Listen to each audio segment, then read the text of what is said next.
মহাপ্রভু গৌরী দাসকে বিনয় করে জড়িয়ে ধরে বলছেন, হে গৌরী দাস, কৃপা করে তুমি আমার রাগ আর মিটিয়ে নেবে। এই যে গৌরী দাস বাবা,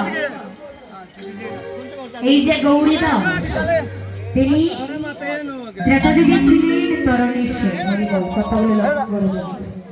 আচ্ছা, আজকে তো একাদশী, কে একাদশী করেন দেখি তো। এই মাত্র কয়ে গেল, এত সব বক্তব্য আছে।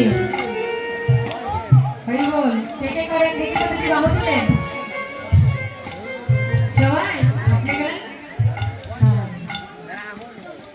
এই হরিনাম সংকীর্তনে আমরা এসেছি বাবা, আমাদের একটি ড্রেস আছে। আচ্ছা,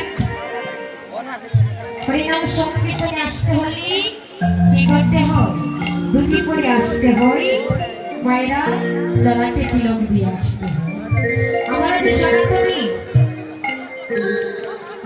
সনাতনী বাবা, তাদের অ্যাড্রেস পরিচয় কি? আমাদের কণ্ঠে যদি তুলসীর মালা না থাকে, তাহলে কি কেউ আমাকে চিনবি? আমাদের কেউ চিনবে না। দেখবেন, আপনার গলায় যদি তুলসীর মালা থাকে, আপনি যদি রাস্তায় হেঁটে যান, তাহলে একজন ভক্ত দেখে বলবে, অনিবোধই একজন সনাতনী। আর হরিনাম সংকীর্তনে আসতে হলে কি করতে হয়? প্যান্ট পরে না বাবা। আমার মহাপ্রভু কি করছে? ধুতি পরেই মহাপ্রভু আছে, কিন্তু আমরা প্যান্ট পরে আছি। তাকে মনে করে হয়। তো আপনাদের কাছ থেকে বিনীত নিবেদন রইল,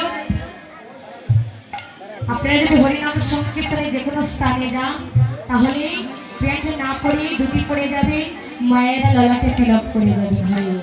আর যাদের গলায় তুলসী মালা নেই, তারা কৃপা করে তুলসী মালা গ্রহণ করবেন।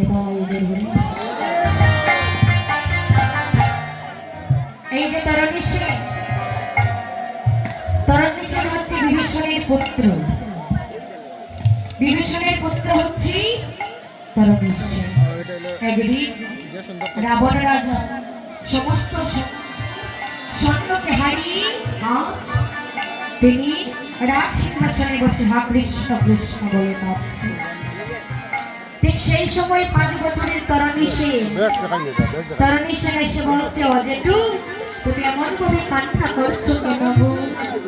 বলছি, বাবারে তরণী, আজ আমি ওই রামচন্দ্রের সাথে যুদ্ধ করি আমার সমগ্র স্বপ্নকে হারিয়েছি, কেবল আমার পুত্রকে আমি আমার নিজের চোখের সামনে হারিয়েছি। আরে তরণী, এখন যে